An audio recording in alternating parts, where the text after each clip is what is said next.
Good evening, everybody, and welcome to tonight's episode of the Unidentified Anomalous podcast. I'm Digby Furno. And I am Tom Thompson. Yes, you are, my friend. How are you doing? Oh, man, happy to be here. Another wild week for the Tom Meister. Yes. We'll get to that in just a moment. We will. Yeah. What a show we've got lined up tonight, man. Oh, we've been thrown some curveballs this week, haven't we, just? Oh, we got thrown some curveballs last night. I'm on my computer just kind of hanging out, just working on a couple little tidbits for the show today. And then all of a sudden, I just start seeing bodies. Yeah. And I'm like, we'll get to that in a minute.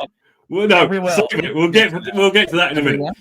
Right. People popping in the chat already. Hello. Hello, everybody. Hello. We've got a few things that we're going to cover this evening. So it's really exciting. So first of all, what we're going to be doing this evening is going over this week's UAP UFO news, which is going to be incredibly exciting. There's a lot to cover, from fake or maybe real alien mummies coming from Mexico to James Webb Telescope discoveries to David Grusch interviews. I mean, Jesus Christ, we couldn't have packed more into this week, or the universe couldn't have thrown us more curveballs. I mean, Jesus Christ, come on! We're loaded like a baked potato. And then we've got our interview with Roy, which we were, boasting about to the ends of the earth last week. Which my God, is not going to disappoint. So stick around and watch that. I can't wait for everybody to see that. Yeah. The full version of it will be available hopefully after the show, but possibly tomorrow. There's been some editing issues. But the full version will be available to view solely on Spotify after the show, and then later on in the week it'll be on YouTube. And then later on we have an experiencer, hopefully coming on live for the last 30 minutes of the show to talk about an experience that he's had. Although we kind of lost communication with him a few hours ago, but all the links are sent, so hopefully he is going to be joining us. And then after tonight's show, we've got a live Twitter space straight away after the show with Roy. So if there's any questions that any of you want to put to Roy, join us on that Twitter space afterwards. Definitely. Because he's above all, he's a fantastic guy. He will openly speak about anything. And I jokingly said earlier on in the week, it's like having a Neil deGrasse Tyson that actually believes in UFOs. He really is like that. He's a real nice guy. He's really, really bright though, and he's funny. That's the thing. A way of getting these really complicated concepts across to you by using like real world examples and such. I rewatched the interview, obviously, because I'm the one that's been editing it in the background for different reasons. And after hearing it a couple of different times, I now have a much more firm grasp on all of the different things that he was trying to convey. And it really is just astonishing. Yeah, there's no other word for it. It is astonishing, and I am very excited to hear everybody's thoughts once they hear what this man has to say. And it would appear at this point that Roy has become like our friend, which is really cool too. It's really cool to have somebody to talk to about these like really intricate and deep under the hood of the universe concepts. It's really like, it's a privilege and it's an honor. It's really incredible.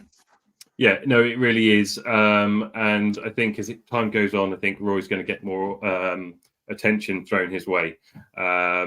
And it's great to be there from the beginning. He's made it incredibly clear to both of us that he wants to continue working closely with him. So if you're out there and you're wanting Roy on your show, you have to come through us first. Okay, so make sure you remember that. We're happy to do that too. Like, I want Roy to be able to have the conversation that he had with us with as many different people on as many different platforms as possible, because if that information is credible, legitimate, and if he's onto something as far as the science and the physics is concerned, then like everyone needs to talk to this man. There's no question about it. Absolutely. So, mate, anyway, before we get onto all that, how's your week been? Well, I'm sure some of you saw this on Twitter, but I got stitches. Yeah. I'll try to.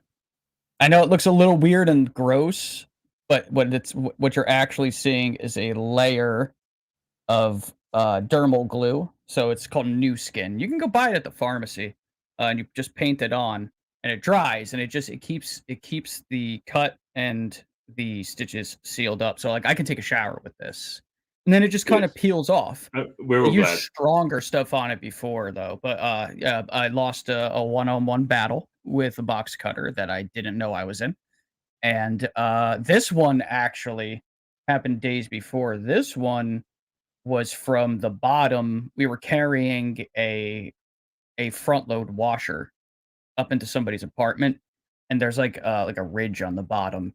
And when my partner lifted up and I pushed, it kind of like went this way, and it just like and Nice. this was almost stitches. This is like right on the at the verge of being stitches. But Mate, some it's not been lady your week. patched me up too. Like we did the delivery in her house, and she happened to also work Sorry, at a furniture, hospital. not a baby, right? Yeah, that's right. It's She a patched boy. me up. Oh, and I cut my finger. Don't ask on what. Anyway. What's up, Paul?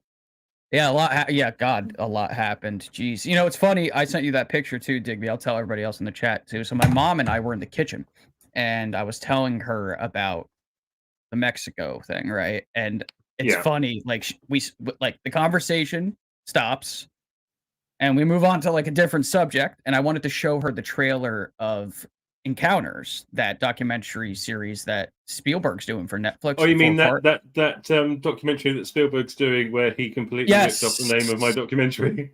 Yeah, that's right. The bastard got there first. Unbelievable. Coming out on the 27th. And then I'll wait for my royalties check. Thanks, Spielberg. Yeah, well, I'll get in contact with him for you. I'm sure that'll end well. Yeah, Contact. That would have been a nice name for his documentary. Contact. He could have called it that without stealing my name. There's like a million other things called that though. But anyways, there was an image on the on her Alexa. She has the video screen Alexa, and I look, and it's the mummified body, and I'm like, this is what we were just talking about, Mom. And it was from USA Today of all places, and I was just like, oh, now you want to cover it. Oh yeah, that they pick up on. Like, again, we'll get into that subject later, but we will. There's a lot that I have to say about this particular situation. I'm sure a lot of you feel the same way too. There is, and we've got some guest speakers dropping on briefly to share their points of view on the subject, or just give an opinion as well. So they're dialing in live. So that's another element that we've managed to squeeze in last minute to today's show. Thanks to the people in the Mexican Congress for throwing us that curveball just to make sure that we were awake. We are awake. So I think probably to squeeze everything in, we should probably get to our first segment of the evening. Really, indeed, and go straight to our news. Shall we do that now? Let's do it, man. Beyond the mundane. Beyond the Mundane is our news segment. We call it Beyond the Mundane because there is nothing mundane about the news that we discuss on this program, is there? No, not even a little bit. So I guess I'll take this one then, right? Yeah, you go first. Well, it's funny because I had done a YouTube video about the TRAPPIST-1 system. There were some rumors that there had been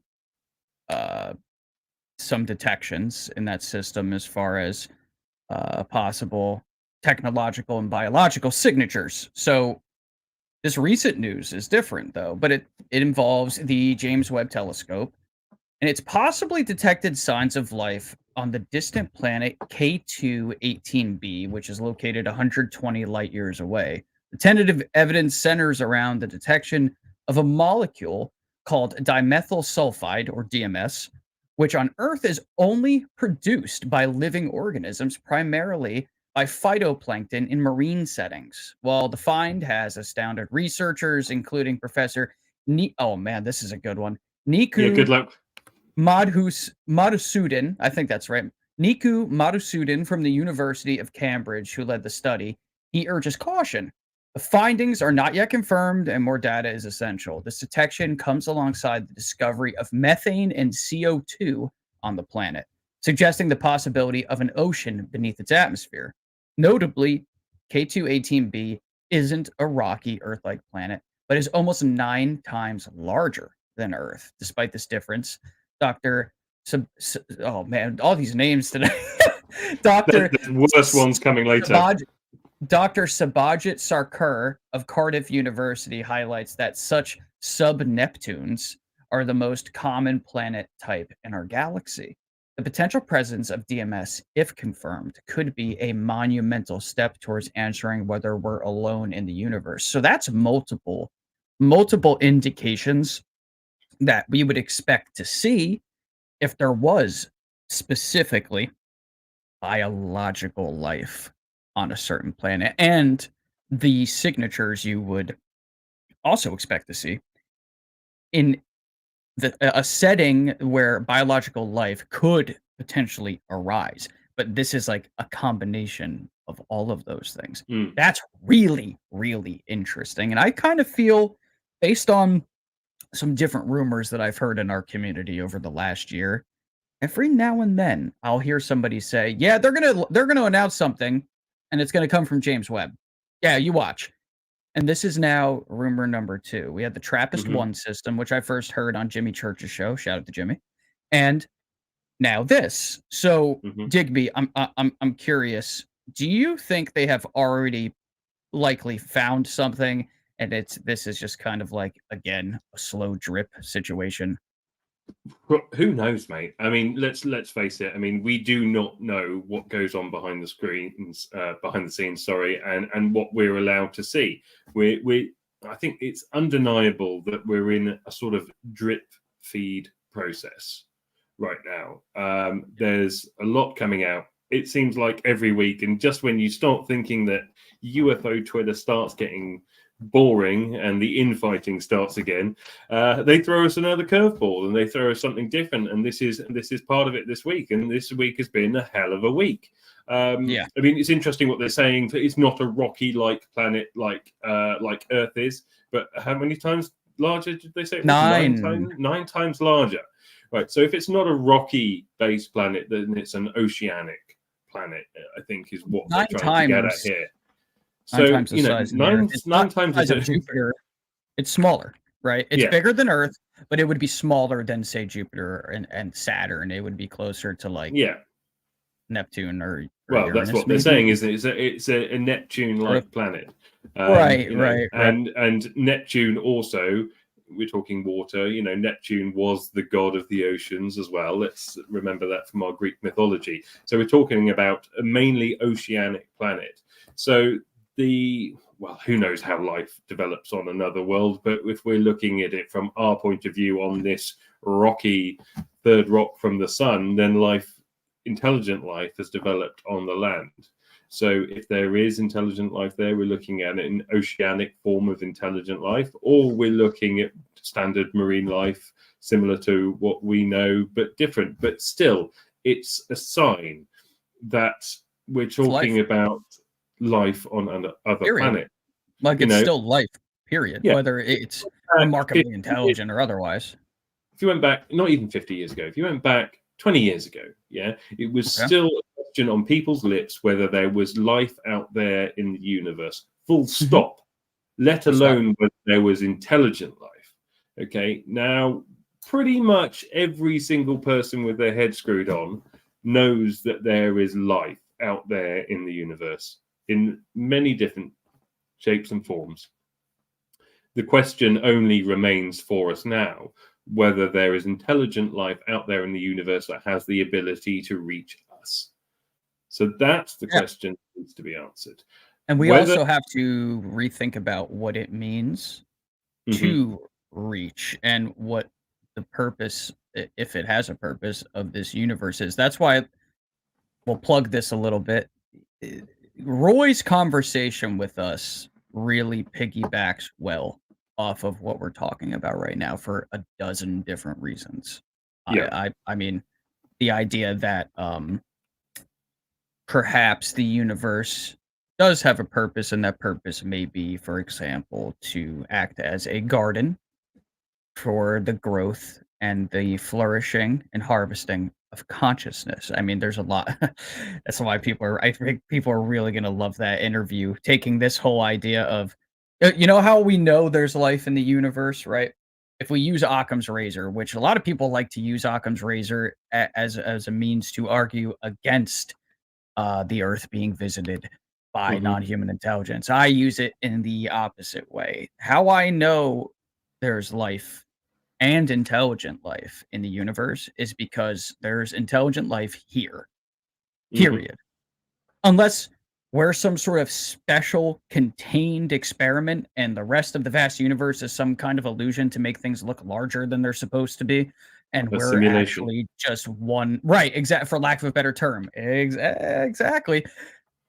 Then one should assume, based on our knowledge of science, that not only is there life in the universe, but there's intelligent life. And if you look at the way things have evolved and how long the universe has been around, there's life even here that had a jump start on us in the oceans. I mean, the universe is billions of years old. If life, we don't know when the first life began, you know, like, we don't know what that is. We have no idea what the first life form was in the universe, but there is no real reason for us to believe now, currently, that we were the first, or like, as far as like real sentient intelligence. But even beyond that, there would be a reason to suggest that there's some life elsewhere in the universe that had a head start on us. It's still out there, and they're looking around for other life. And then perhaps they found us. I think it's very simple. Yeah, no, you're absolutely right. And all we can do is speculate at the moment. I mean, really, isn't it? Who knows? That's exactly and, right. you know, when we had the interview with Roy, it threw some real curveballs at me, and, you know, altered the way I thought about a few things. And you know, I'm still processing a lot of the ideas that you came up with. So you guys will appreciate that once you've seen the interview later on. So we won't go too much into that right now. So we've got James Webb Telescope, fantastic news. And then tomorrow, finally, although it is currently at least 13 days late, the NASA report is coming out. Right. Nobody is expecting much from this, which is a shame, really, because, you know, at NASA, there are clearly some people that believe they're putting in really hard work, only for the rest of the community to go, yeah, okay, it's coming, but what's going to come out of it? So that's being released tomorrow. And then I think it's an hour after it's released, or a couple of hours after it's released, there is a press conference, which we'll have the joy of unpacking on next week's show. But I mean, Tom, are you expecting anything from this NASA report tomorrow? No. The most I expect at all, and I said this to you in our phone conversation earlier in the week when I was at work, the only thing I could even see is that maybe they discuss some cases of anomalies that are just what I would call on the fencers, where it's like there's no real way to tell either way whether it was anomalous or not. It's just boom, mystery, done, and we're never really going to know. I can't see NASA really taking this much further. They have a history of not only playing down this subject, I mean, my God, they have an entire report on how to handle such a thing and how they would literally go about hiding this from the public. But you also have the work of, like, my friend Darcy Weir, who has pointed out that NASA seemingly has even gone as far as covering things up. So when you take those things into consideration and you look around and you don't really see too much to indicate that NASA has changed its ways or turned over a new leaf, on what grounds should I expect anything from NASA other than what we've already been given over the last several decades? Well, I have nothing to go on. If they decide to do something different, good on them, right? There's a lot of very smart, hardworking people at NASA who do deserve our respect and admiration. Absolutely. Astronauts, engineers, even the janitors, for God's sake. I mean, there's a lot of good people at NASA. They helped us get to the moon, for crying out loud. But this is the high up stuff. This is the tip of the iceberg. And NASA takes its marching orders from somewhere else. They don't call the shots. NASA is given direction and directive on matters of this nature. For that reason, I do not expect much to come out of this, but I will be pleasantly surprised if it's the opposite. Yeah, no, I couldn't agree more. Right, let's move on to our next subject, because we've got people waiting to come on and talk, and we've got so much to squeeze into this episode today. So the David Grusch interview was done this week, a new David Grusch interview, and it was, titled, what was it? David Grusch Tells Me Everything, which he clearly didn't. No, and I don't think he did off camera either. So, I mean, no. Like David Grusch tells me everything that he already said or something. But well, I have a positive opinion of this, but the title was a little. It was, and I don't shoot me, but I personally, my personal opinion, it seemed like the interviewer using it as an opportunity to flex his physics muscles somewhat, and speak. It felt like it was his show, and David Grusch was a byproduct of his show, and I feel like it. I don't know. It seemed like it was more of a puff piece on David Grusch rather than any new information coming out from David Grusch. Okay. And I see your point.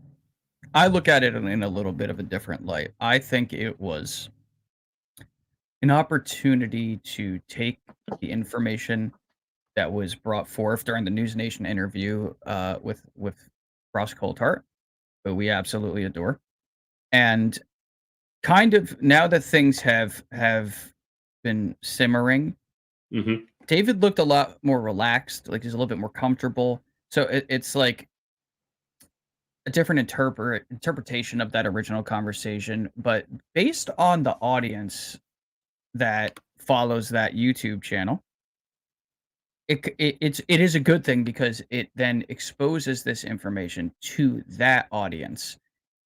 Again, this is, I think it's an actual indication that the slow drip disclosure process is very much in play, because think of it this way. We're going to bring in something else.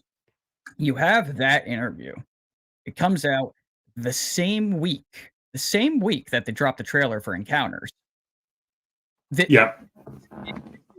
It's a coordinated like effort. It's a coordinated attack on the census, for lack of a better term, but in a good way. It's acclamation of the public. I won't use the term predictive programming, because it's different than that. This is acclamation. It's to literally expose people and get them to digest and to think about these types of things moving forward, but they're doing it from multiple different directions, and to me, that looks like it's being done in a coordinated fashion when you pair it up with everything else that we've been seeing going on since 2017. This is just another step on that ladder to the top of disclosure. I think it's a good thing. I do. And the video was done, to be fair. It was. Yeah, no, I get it. I I completely get where you're coming from. I think you're right. It's almost like it wasn't even meant for us. Okay. Exactly. That's a great way to say it. And that's fine. And that's fine. I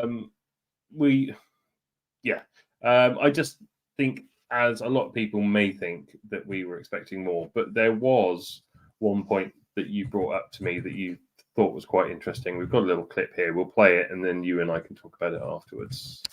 We're overlaying the same ecosystem of secrecy. Oh, hang on. Let's go back to the beginning. Three men who previously served in the military are set to speak publicly about what they saw in the sky and heard behind closed doors. Do you solemnly swear or affirm that the testimony you are about to give is the truth, the whole truth, and nothing but the truth? So help you God. Can we just talk? Yeah. So what happened yesterday? I didn't read the news.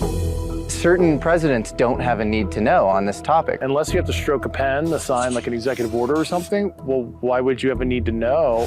The guys that were involved in Manhattan were overlaying the same ecosystem of secrecy to protect stuff that they were protecting our nuclear secrets. Why aren't they releasing the Kennedy files? Nobody's alive 60 years, but every president. If something is not a nuke, but it has radiological energy coming off it, you know, alpha, beta decay, whatever. Same secrecy. Same secrecy.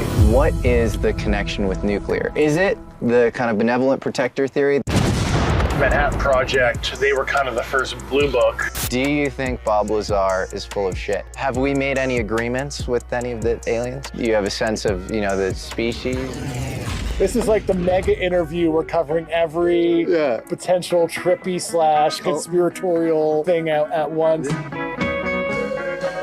Oh, I love this song. Great tune.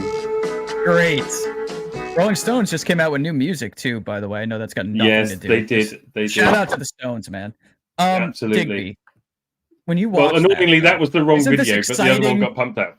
Right? Okay. But it's exciting though. It is. Somebody just asked, are we going to be talking about the mummies? We are absolutely. Yes. That is our next segment. We've got people lined up to come on and talk about it and share their opinions. And anybody, if you have an opinion, you have a comment on the Nasca Lines mummies, put it in the comments now. We will put it up. We'll put it to people that are coming on to talk about it. We'll talk about it as well. But let's go back to David Grusch briefly. We did have another video loaded up. Unfortunately, that seems to have disappeared. But Tom, run us through what was in that video and the key point that you thought that was really interesting. Your key takeaway from that interview.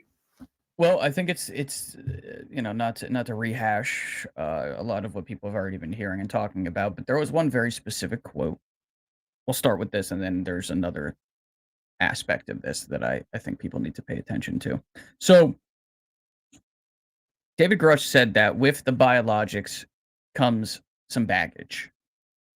And there's so many different ways that one could potentially interpret what he meant by that.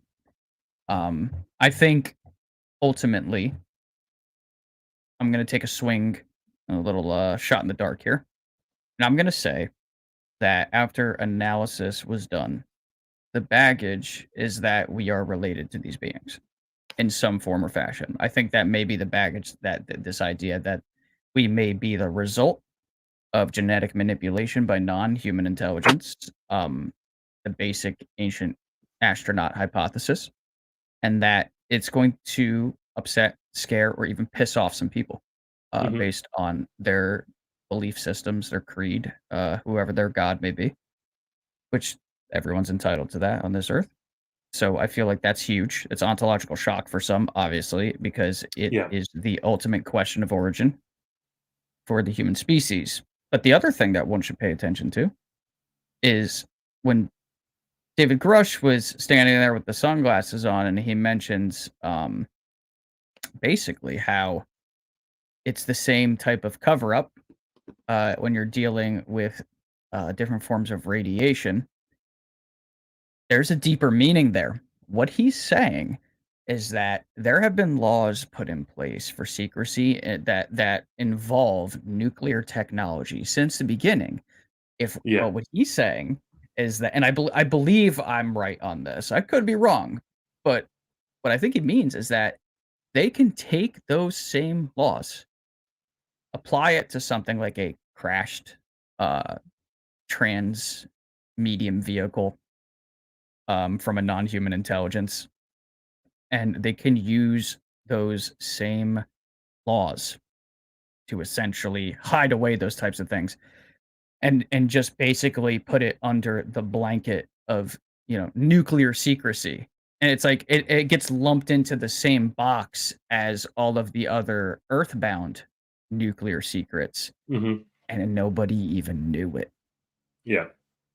Yeah, so they're basically saying it's the same cover-up as with Oppenheimer, and they're using the same legislation they put in place, or the same practicalities that they put in place to ensure that that was covered up, which it was, by the way. So everybody who says, well, they couldn't keep a secret like this, you know, and, you know, the government leaks like a sieve. It's like, you don't even know the things that they don't want you to know. And that is the point, because you didn't know about Oppenheimer.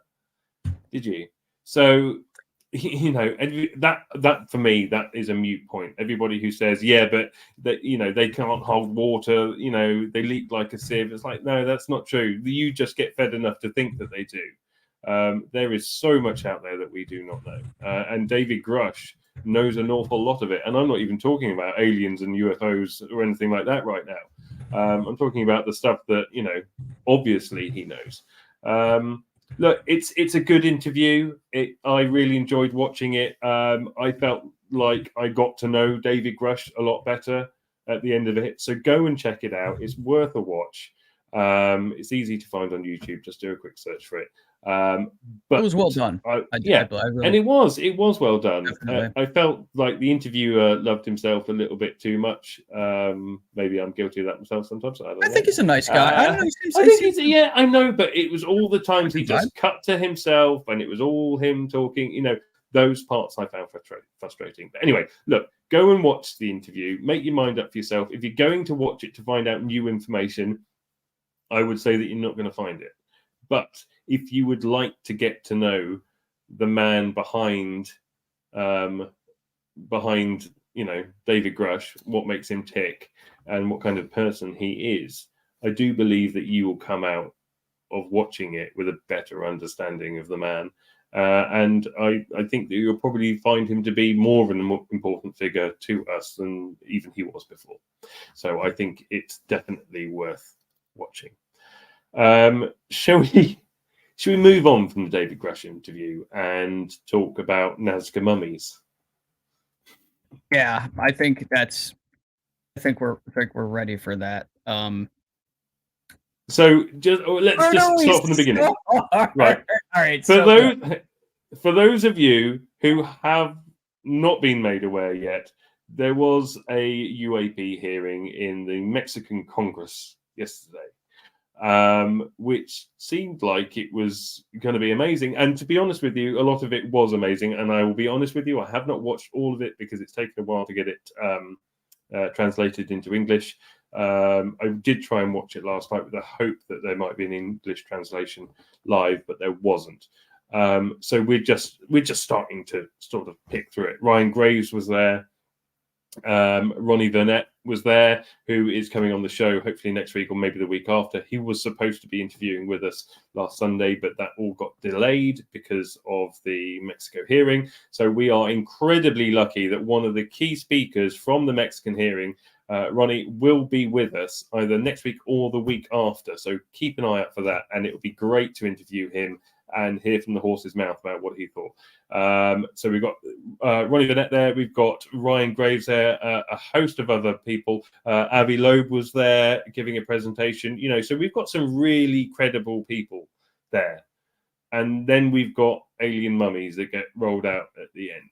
Now, there has been a lot of talk about this from both sides. I did a Twitter poll earlier, which I will load up and tell you about in a second when it loads up. But basically, I put a question out there to people asking what they thought on UFO Twitter. So, but what do you think of the alien mummies brought out in the Mexican Congress yesterday? And I gave 3 options: but absolutely real, completely fake, or a distraction to discredit. Now, Tom, would you care to hazard a guess at the result? A distraction to discredit. You think that was the key answer? Yeah. Okay. I think that may very well, whether intentional or unintentional, things possibly fell into place. There's just a lot of red flags for me. Obviously, we're going to explore all the different facets of this. But as I sit currently, based on what I have to lean towards hoax. But I really want to talk to Ronnie. Obviously, when we get him on the show, that's important. So this is going to be something in progress. Like, my answer is going to be in flux, but right now I lean towards hoax. Okay, so in third place on my poll was a distraction to discredit. Third place. Third place. In second place was it's completely fake. And in first place was it's absolutely real. So it was 41.7% of the people believe that it's absolutely real, and 36.7% think it's completely fake, and the rest thought it was a distraction. Now, there is a key thing here. You could argue that the last 2 points you could bundle together. Yep. Right? Of course you could, absolutely. But looking at it the way that it is, the reason why I separated it is because there's a difference between it being just completely fake for the sake of being fake and then it being manipulated to discredit. And in an I effort wanted to do so. Exactly. Sure. Look, we've got some guests coming on to speak to us about this and share their points of view. So I'm going to bring them in first one by one. First of all, I'm going to bring in James Rose. He is the founder of CE5 Heist UK on Facebook. He has a great community that he's running over there. So if you guys haven't checked it out and you're in the UK, go over there, head over there and check it out. He organises loads of CE5 and heist events across the UK. He's doing absolutely fantastic work. So I'll bring him in now. James, hi. How are you doing? It's good to see you on post, my friend. Hi, Digby. Hi, Tom. Thank you very much for giving me your time tonight to have a chat about all this all. And thanks for the big build-up. Very, very, any marketing's great. Great word of mouth. Thank you, mate. Well, no problem. Yeah, what a day. Oh, boy, what a day. What a painful day this has been, to be honest. Look, I woke up this morning. I've had in my household, I've been trying to get my son through some exams recently. So I haven't had my eye on the ball where it comes to the press and all the stories. And I woke up this morning and I read the thing. I went online and saw all the stuff about the NASCAR stuff. I started the day like everybody else did. And look, we're all on most of the same page. Everybody desperately wants to believe. So many of us are at the point where we don't give a toss about evidence anymore, and this is all part of our world and our life now. But the reality is that look, I mean, I've been liaising with different members of the contact community globally about this matter, and it's been incredibly divisive. The evidence to support, I have to say, I started the day thinking, wow, this is great. And I finished the day feeling very disillusioned. And actually, I have to say, I'm siding on the hoax side of this fence now.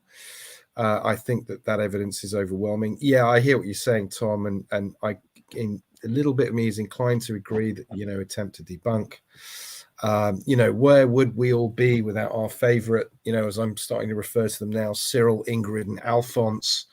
Intelligence community, the CIA, you bastards. Thanks for dethroning the human race and turning us into an intergalactic laughing stock. Where would we all be without them? But no, really, I mean, I have to say, I've spoken this evening I've had some messages exchanged with someone I trust implicitly within the Rama contact community, and I really trust those guys. They have mind-blowing experience, and even they're saying this is a hoax, and these guys are Peruvian. The problem you've got is that there is a clear record of a couple of grave robbers going in, wanting to fabricate art and antiques and the rest of it to sell them to make a lot of money.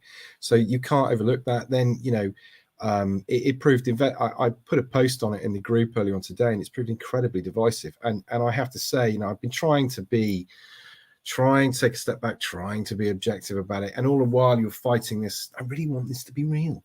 Unfortunately, no, I just don't think it is. I think it's a hoax by a couple of guys who spotted a very, very clear business opportunity to cash in on this. And it's such a shame because it derails all of the community with this shit.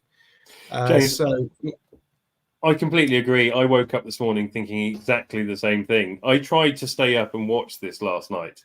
But when I realized that it was all in Spanish and I wasn't going to have the hope of understanding it, I very quickly fell asleep listening to Ryan Graves being dubbed over, which was ultimately annoying. But look, I'm going to bring somebody else in now. We've got Shane, UFO Shane, joining us. So I'm going to add him into the stream as well. There is one quick point I want to make on this Mexico thing. And it's really is the main event in Mexico. And I really think our whole community needs to shed some serious spotlight on this. There's no question of a link with the Aztecs. But the big event that took place in Mexico is one that the community it hasn't given it enough attention. In 1991, on July the 11th, 1991, there was a massive eclipse of the sun. Okay. Now, this was an Aztec prophecy, and the Aztec prophecy stated that on the July 11th, 1991, they pinpointed exactly the date.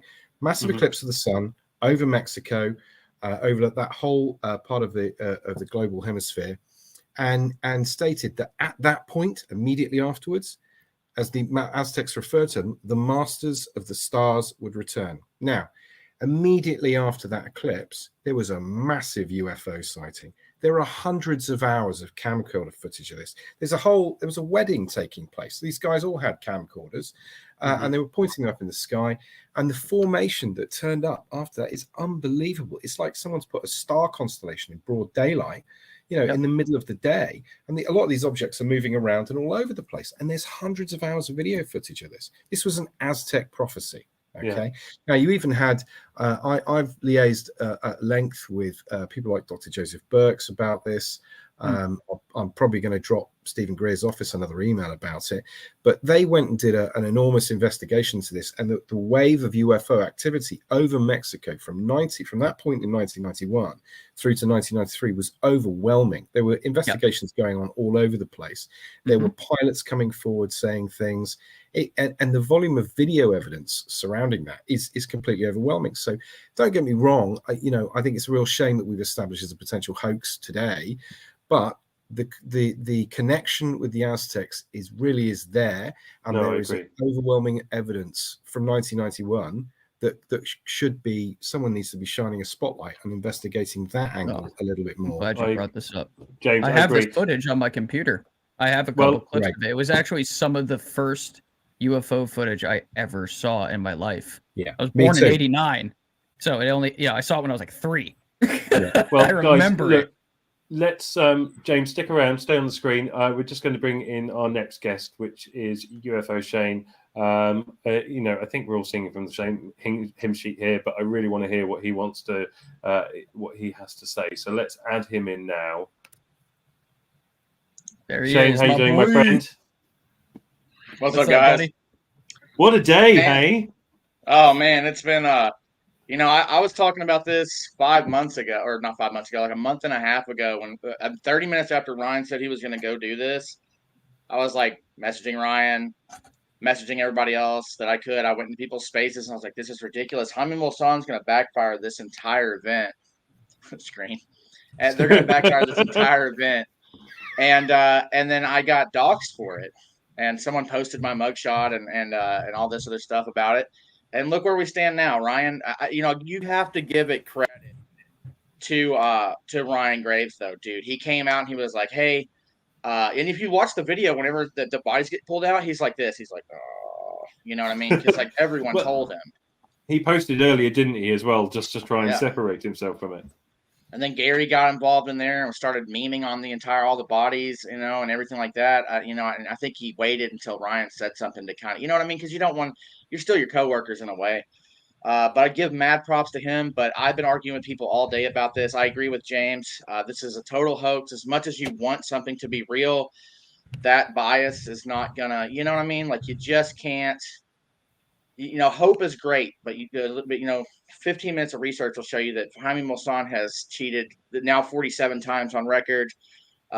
He's literally a joke to a lot of my Latino friends that are from Mexico City, and that they don't. Wow. They grew up watching him, and he's a joke to them.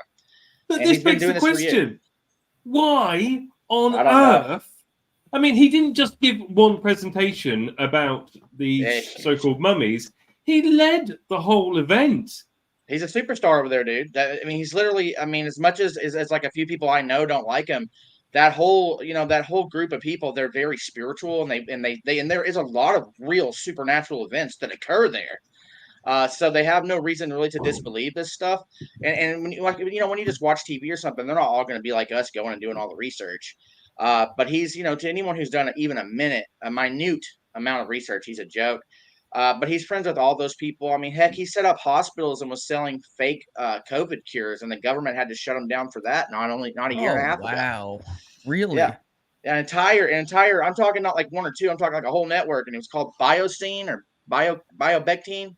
What the hell was he doing at this event then? See, that's what really irritates me about this. It's like, how was this guy let in the front door? Well, it's Mexico, dude. I mean, you're really going to look to the Mexican government for any type of clarity. Like, they're ran by drug cartels. I mean, cartels. And I love the Mexican people. But even like my Mexican friends that I was going to cook up say the same thing. You know, it's all corrupt as crap over there. So, you know, I feel like that's why I feel like Ryan and them, like, I mean, everybody, dude. Me and a lot of people were like, "Hey, man, don't do this, bro." Like, but I didn't think he was going to wheel out 2 alien bodies. Even for me, I probably didn't know. Well, no, he did not know. He clearly did not know. Clearly did not know. There's no way he knew. There's no way he knew. I mean, they literally looked at the US Congress hearing and said, everybody went, you know, well, we're not going to roll out bodies. So Mexico went, okay, we will. Yeah, we got them. We got all of them. We got them. We got some in this drawer down here. Hang on. Where are they? Yeah. They've been debunked. It's okay. No one will notice. Like, who has some really good stain and some good buckles to put on these chestnut boxes? Who's got like white silk? All right, we're good to go. Who's got some chicken eggs we can shove in here real quick? You got those? I mean, all right. Let's just remember that a lot of people, though, woke up this morning, saw this, and went into a bit of shock and didn't know how to process it. Bro, and it's way worse than that. I have been on Twitter all day today, and I've seen it unfold. People going, yes, this is exciting from the beginning of the day, and then dude, as the day went on, Al Jazeera, Digby, Al Jazeera, 8 million subscribers, they're talking about this. You think it's bad that we know about it, dude? The whole world is like, oh my gosh, where was their chickens? Yo, where was this type of coverage when David Grusch went on News Nation? Well, yes, I know. Yeah, the government makes me want to take this vape. And it makes me want to eat it. Oh my god!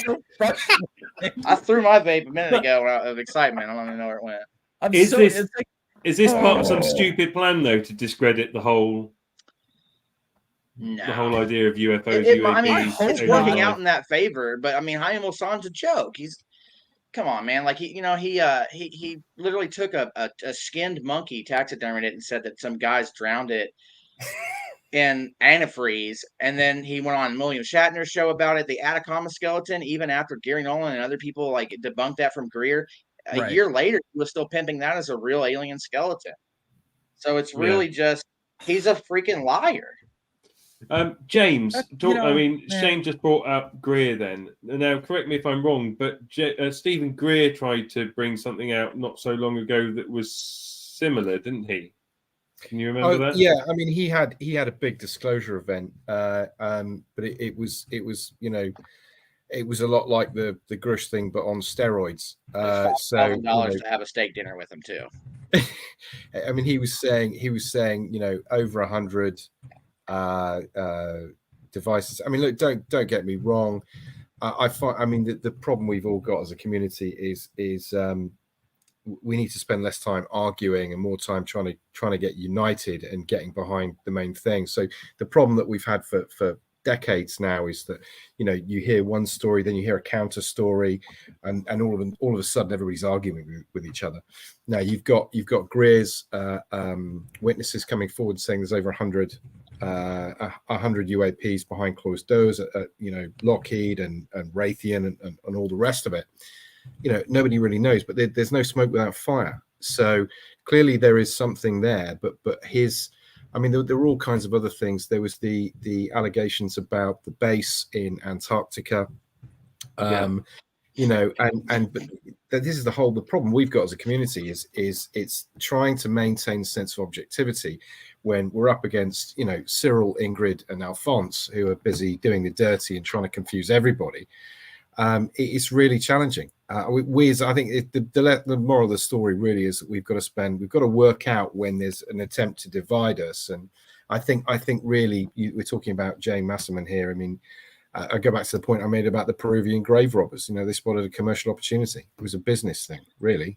Well, they made good money on it. And the dude that actually sold it, I think it was for like 50, 60K. He got caught 3 months later or something like that, selling fake gold in Peru, and he got arrested. That's the dude that sold it to Jaime Maussan. Yeah. Oh my God. Yeah. It's a joke, man. Yeah, it is. I mean, don't get me wrong. I do think Dr. Greer has got a lot of whistleblowers coming to him, and they have been. Obviously, don't forget he started this all in 2000 at the press club event, and there were some very credible people there, and he's done a lot of great work. Yes, I mean, as an individual, there are criticisms of him. You can't not get involved in this and appreciate those. But going back to the objectivity point and trying not to divide the community, I'm trying to comment less and listen more. I think at the moment, I mean, I'm sticking firmly on the contact side of it all and trying to organise efforts to do that. And I feel much more in my comfort zone, just observing what's going on and not commenting negatively. I mean, today is different because as Shane said, I mean, the evidence about the fact that it's a hoax is so overwhelming that even people that aren't medically trained are spotting the fact that there's clearly issues with the bodies that were presented. So I do think Dr. Greer's whistleblowers have got credibility, but what is the truth and what is an attempt to divide the community? I have no idea.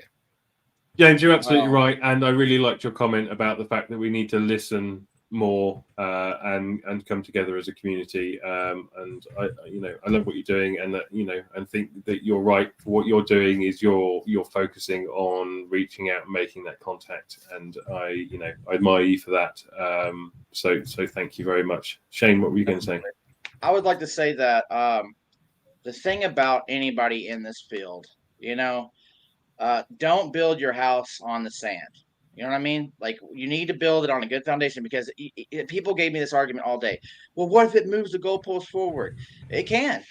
There could be waves of this, but when it's going to get to a certain point, that foundation is not going to stand anymore, dude. It's just going to collapse. You're going to go back and be like, oh, all this good information I built off these lies, that one lie jingas the whole thing. It's just over. And that's the thing. And there are people that are knowingly doing this for sweet grift money, like sweet cash.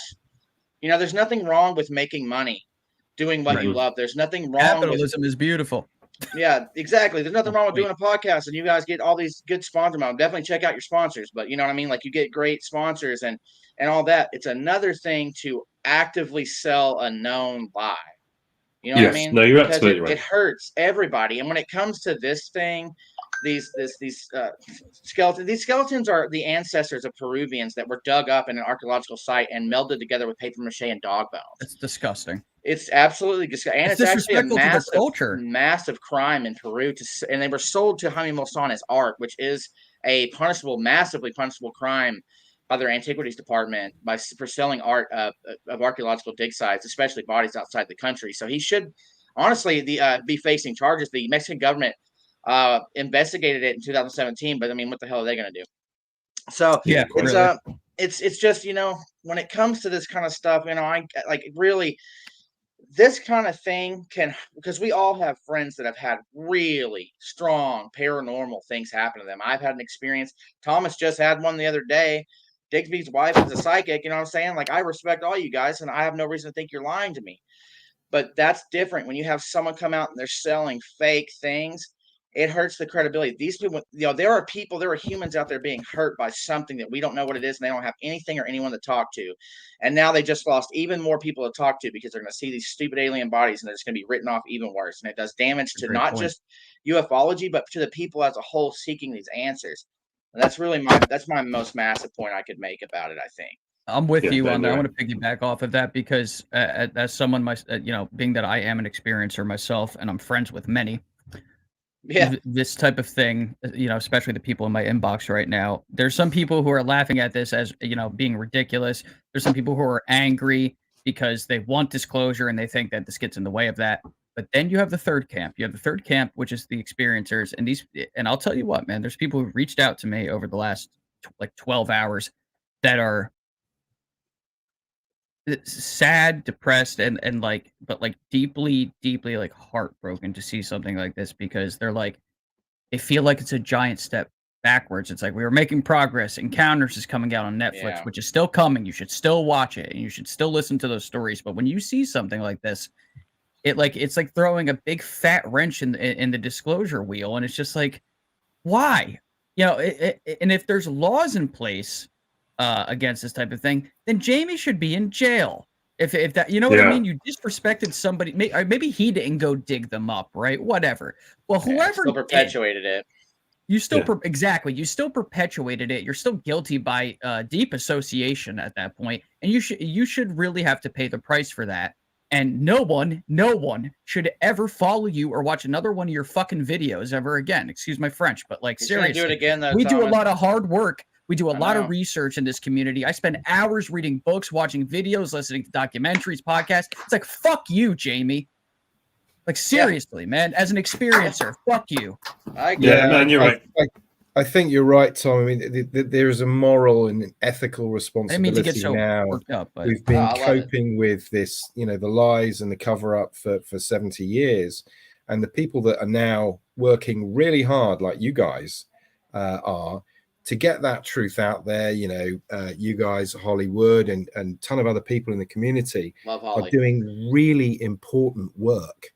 The issue that we've got is, number one, the wider public actually really doesn't care about this, which is even more frustrating, I find. I mean, I'm sorry, I don't know what you think, Digby, but that's how I feel it is in the UK. They don't care. They don't know how to care about it.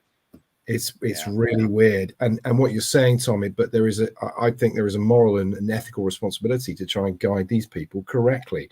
So you're absolutely right. I mean, people that are deemed to have been spreading false information are really not helping the cause.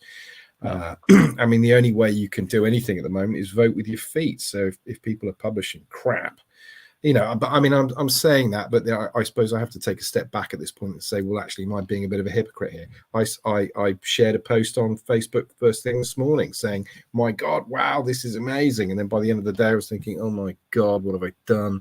You know, this is all a load of crap. So it's very, very challenging. Very challenging. James, I had 250 people in my space earlier, and they came through, and my friend Dune came up and he said, I feel like an idiot. And I was like, what's wrong, man? He's like, I have to tell my boss this is bullcrap. I have to tell my mom this is bullcrap, my sister, my uncles, my aunts, my cousins, because I went crazy when I saw it, and I was so excited and so filled with joy that I told everybody, it's happening, it's closure, it's here. And I said, well, it's you know, it sucks that happened to you, man. I was like, you could have asked me. He was like, you were asleep, and I'm like, oh, my bad. But I said it speaks volumes to your character that you're going to go ahead and take the time to fix the situation, you know, and do the legwork, and that's really what it is, though. But that's someone Dune's not well known in this field. Like he you know, he doesn't do shows or he's in spaces, but he knows what's happening with paranormal stuff. He's been around it a lot.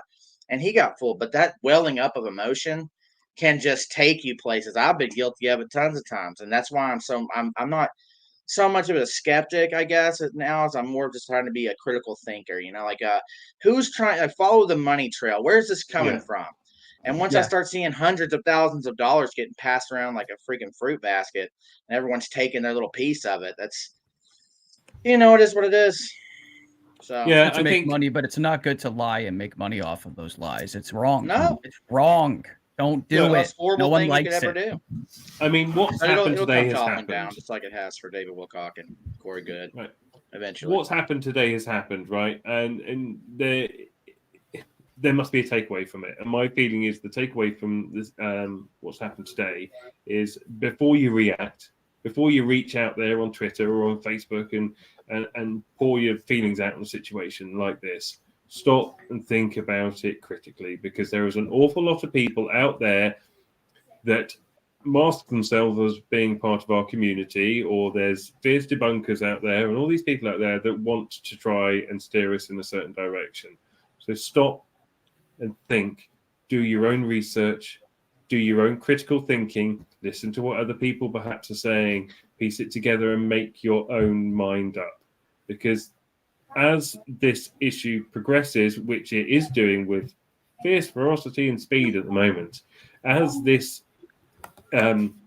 moves forward, there is going to be more of this. We can't deny it. There is definitely going to be more situations like this where some numpty fucker decides to jump on the bandwagon, make some money out of it, and leaves us open to the potential of looking like idiots.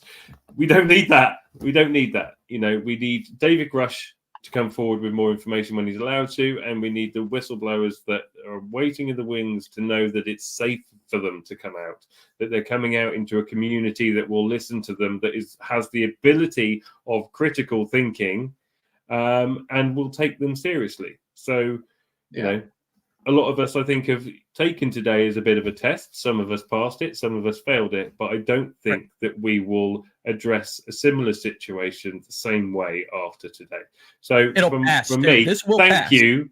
Yeah, exactly. This too shall pass. And so thank you for the Mexican government for testing us and making sure that we were still on our tippy toes, which we may not have been before, but we are again now. So thank you. This may be, though. This could, I mean, you really do gotta, I mean, I know I was harsh on Graves, but once again, I told him, man, not just me, but tons of other people told him, but I still feel bad for the dude because he is doing what he's got to do to get, his information out there. But, this has to be the biggest scandal I've ever been aware of, like what's happened when I've been a part of doing this, that's crazy. Like, I just can only imagine the face they made when these two alien bodies came out in those chests, man.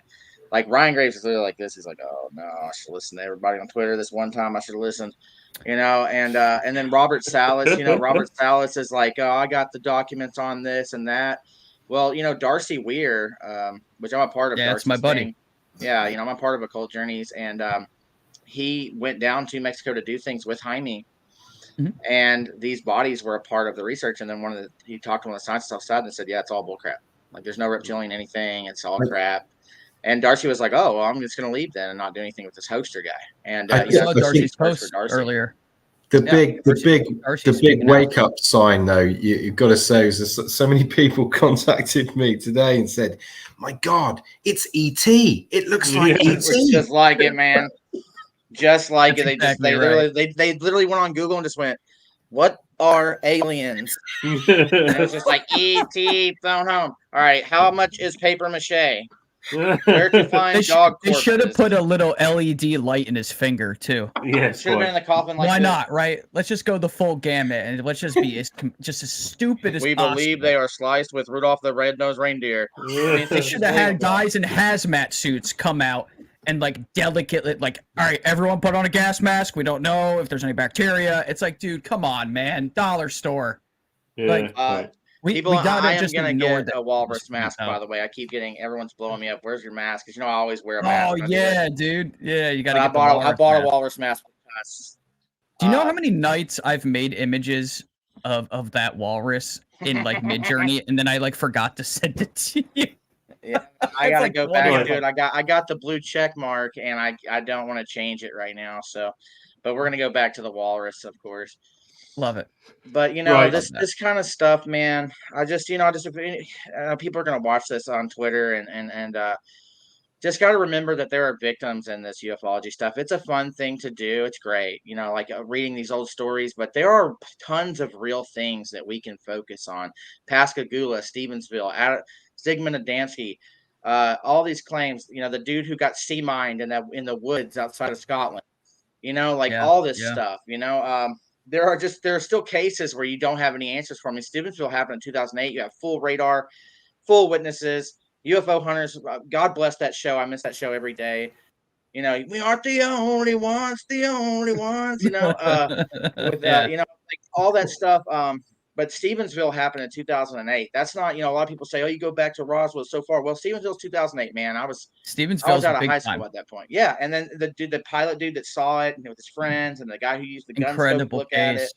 It's all there, but it just got like everyone did like a year worth of research on it. And they were like, okay, cool. Another Phoenix Lights event. Nothing to see here. It's the same thing. What about that case in Michigan that they covered on Unsolved Mysteries on Netflix, where they were talking to the radar operator? Like, that case is awesome. Yeah, it's super sweet. That's a great case, which I feel like they really need to like put that one out in front next to what you're talking about. And then you got the aerial school. Like there's it's like, this is not, and Digby, you and I have really stressed this, being that you're from the UK and I'm from the United States. This is not an American phenomenon. There are amazing cases, specifically like in Brazil and Japan, and like James was saying earlier, in Mexico, early 90s. Like, I promise you, if I whipped out some of the footage that I have of some of those early 90s cases from Mexico, you'll be like, A, I've never seen that before, and B, what the hell am I looking at? Like, as long it's as A, really Jaime good. Maussan doesn't have anything to do with it, I'll look at Nope, it. he's got nothing to do with it, and he All never right. will. I don't have a single thing related to that man saved on my computer. Nothing. He's gonna do this. He's gonna do this crap again. Well, yeah.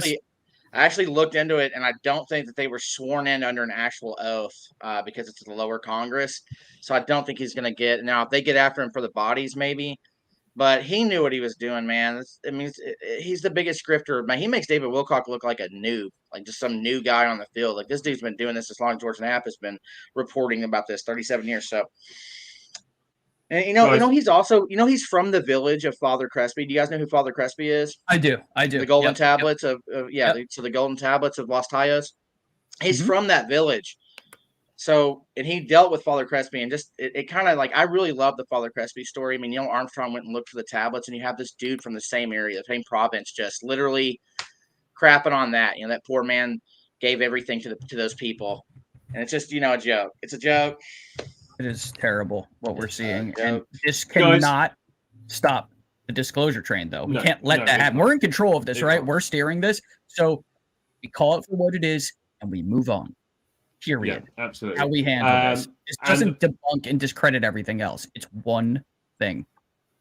And on that note of moving on, we are going to move on to our next segment now, which is our interview with Roy Herbert. So, James and Shane, sweet. Thank you so much for joining us. Thank you so much, guys. Pleasure. Go onto YouTube and make sure you watch the rest of the show, because we've got a cracker for the rest of the show lined up this evening. So from myself and from Tom and from everybody watching, James, Shane, thank you so much for coming on and giving us your point of view. It was incredibly valid, and thank you so much. We will see you guys soon. Until then, goodbye. Thanks, guys. Appreciate it. Right. All right. So we're gonna. So what we did is we like we did with like last week with Graham's interview. We broke this down. This is the first 20 minutes of our interview with Roy, and then after the show, it's either going to be up after the show or tomorrow. We'll put out a tweet, so just keep an eye on all of our social media. The full interview will be out at some point after the show, whether it be tonight or tomorrow. We'll keep you guys informed on that. And this is one of the wildest conversations I have ever had. Yes. Oh man, I'm still unpacking it, right? And look, let's not do too much to introduce it, because I think it's going to speak for itself. But so we've got about 20 minutes of this interview, and then me and Tom will be back. Hopefully, we've got this guy coming on to talk about his personal UFO experience and his experience with meeting the elusive Men in Black. But we'll know more. But there's still more of the show to come. And please remember that after the show this evening, we will be holding a Twitter space, Tom and I, with Roy, straight after the show. So listen to the first 20 minutes of the interview. If you have questions for him afterwards, which you will do, then join us live on Twitter, where we will be hosting a Twitter show for, well, until I fall asleep. But for now, let's play the Roy interview, because apart from anything else, I really need a pee. All right, let's do it. Let's do it. This week's guest. Ladies and gentlemen, our guest today is a true maverick of science who had an IQ of 167 at the age of only 11, a full 7 points higher than Einstein. He's here to guide us on an exhilarating journey, reverse engineering your reality and diving deep into the captivating dynamics of time and space. Forget the stereotype. He's living proof that experiences come from all walks of life. He's Einstein 2.0 you never saw coming. So get ready to be amazed by the one and the only Roy Herbert. Roy, welcome to the show. How are you doing, my friend? I'm doing fantastic, gentlemen. Hope you're the same. How was the intro? Did I manage to condense it down enough for you? I think so. I think you've overrated me slightly, but there you go. I'm in homage to the greats, and on many shoulders we stand. Einstein's not just one of them. He stands on many shoulders himself. Indeed. Absolutely. Indeed. Thank you for taking the time to come and speak to us today. So I met Roy briefly in a Twitter space earlier on this week and was absolutely blown away with everything that he had to say as I was trying to piece everything together and try to understand some of it, which I still don't. So you might have to put some things in layman's terms for certainly my benefit today. But I was completely fascinated with everything that you had to say. So do you want to start from the beginning and tell us what got you into physics, what got you into the field that you are in today? Oh, fascination as a child with the properties of nature, essentially, with an insight towards looking at it more intricately into understanding what's going on under the hood. But I'd never accepted anything for granted, as it were. And one of my passions is conservational symmetry. You may be familiar with the urn, a hippie urn, where you can put a burning incense on the top of the thing and it will produce a smoke that draws down from an aperture. And the smoke turns into a fluid-like flow. Well, that mechanism of conservational symmetry, being in its dynamic nature, has always fascinated me. And to the degree that I based a whole theory around it. That's great, because I have a waterfall incense burner that does exactly that, and it's like one of my favorite items. So I can picture it because it comes down, and it looks almost like a river, like just in slow motion. Exactly. Which it led me to a new concept, essentially, which may not. This is all up in the air. It may be a fundamental new law, in that our properties denote the behavior of the moment, as it were. So if you hold the properties linearly and sequentially, like the smoke, this dynamic fluid-like flow phase of matter essentially is applied to you in time. It's conservational. So it which informed my understanding of time. So I then applied this same principle of conservational symmetry to time, and treating time as a fluid symmetry, and that provides all the answers to all the problems. There you go. We were talking about your work, and I was reading an article only like 20 minutes ago that just some random person wrote on Medium, which I'm on, and I have like one article on there, but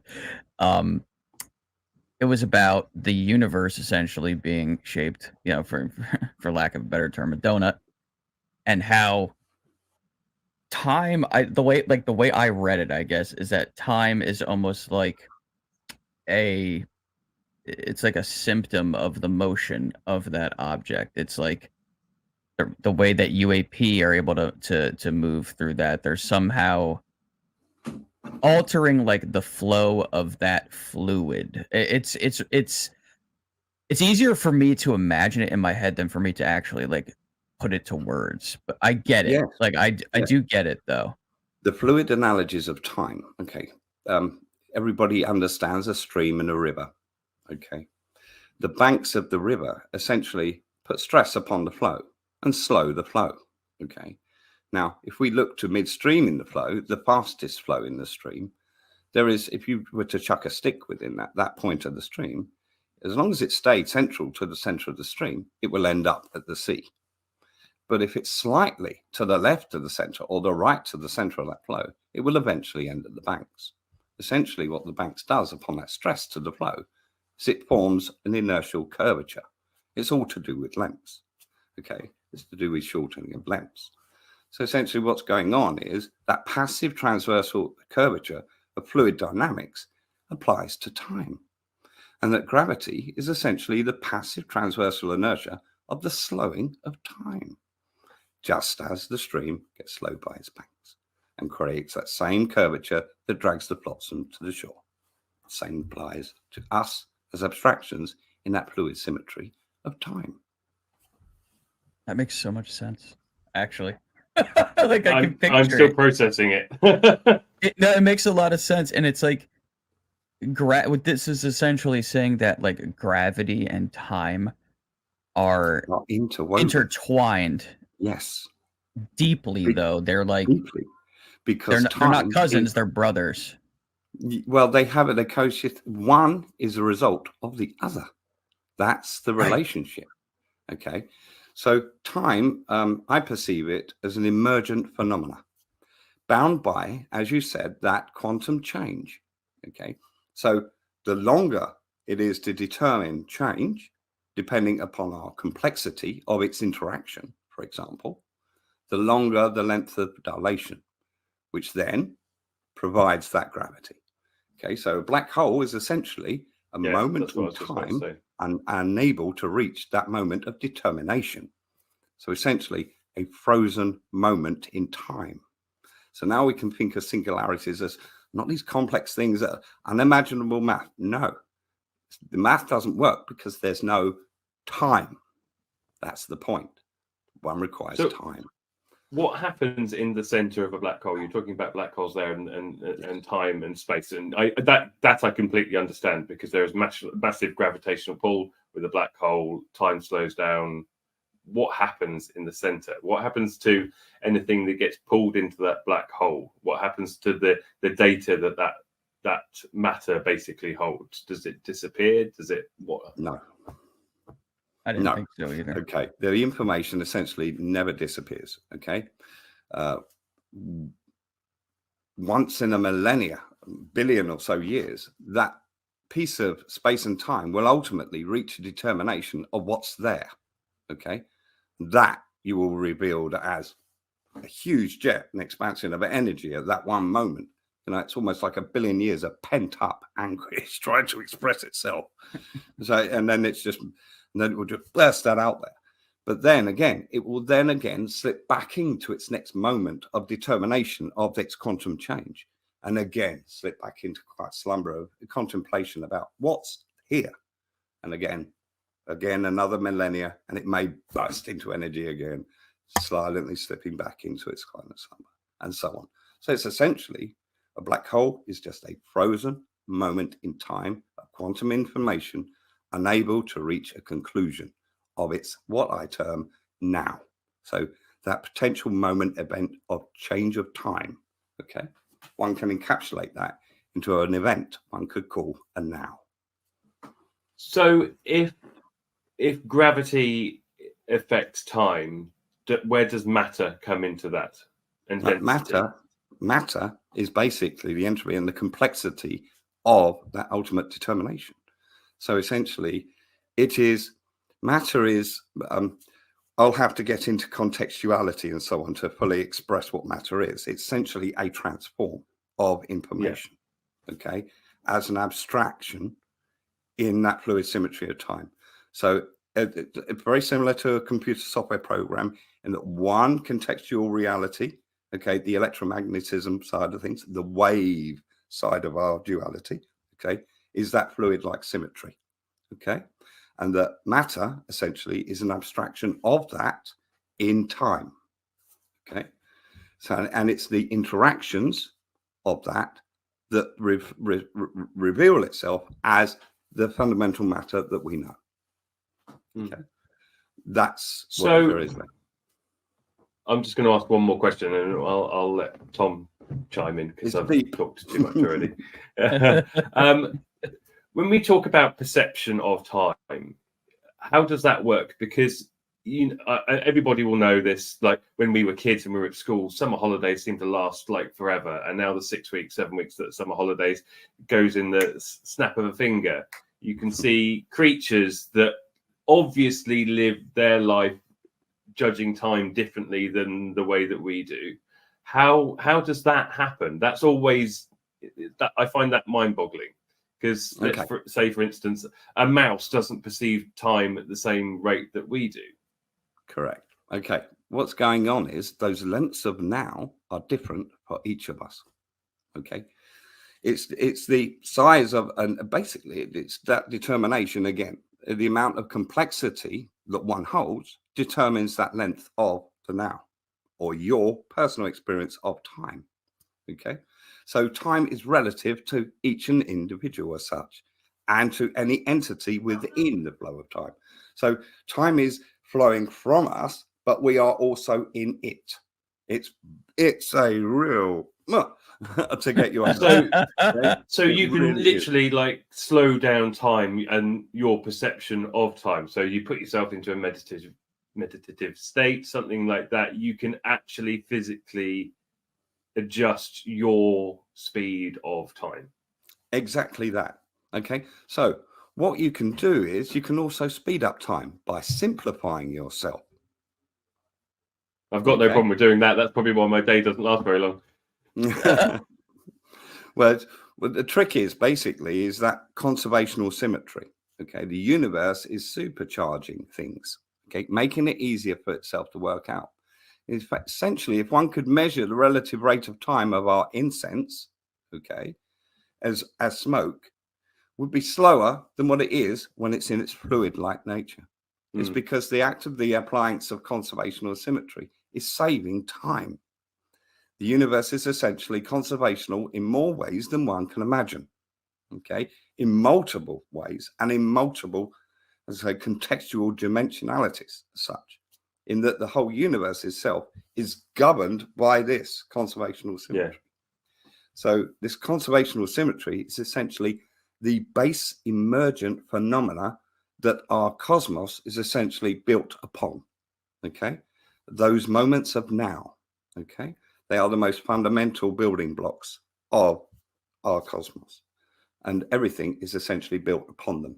And I've called this thing, the modus of it, the modus operandi, essentially, what's going on under the hood, dynamic behaviorism, in that it is our properties of any moment that denote our outcome or our applied behavior. So that invocation of the symmetry occurs after we are determined in time. So there is an order of precedence of things being applied, as it were, during that moment of now. Okay. And this conservational symmetry, this dynamic behaviorism, is the very base of our cosmic reality, essentially. So it's a fundamental new law. Fingers crossed. That's incredible. So obviously we can take a lot of these concepts and apply them in a host of different ways to what people are observing in the skies. Digby knows I had an experience as a child. I saw something that shouldn't exist, let's say, very close up. And okay, we'll start here. So based on what you've been putting together, your theories and these abstractions and concepts, what are these objects doing that results in us seeing them kind of like blip in, blip out? Like they're moving through time and space? Like what exactly are they up to? Okay, essentially it's a manipulation of the space-time metric. Okay, so they're manipulating space and time.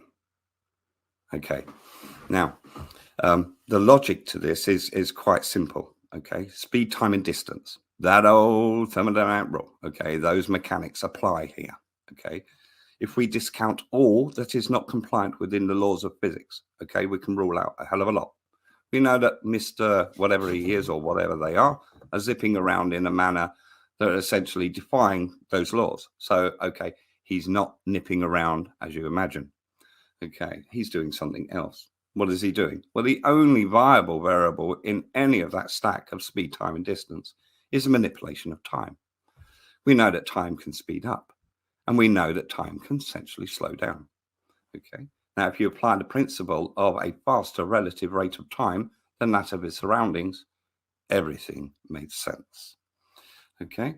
Now, if we apply that faster relative rate of time to an analogy of our stream and our river, he's now mid-flow in that river of time. There is no inertia of gravity upon him.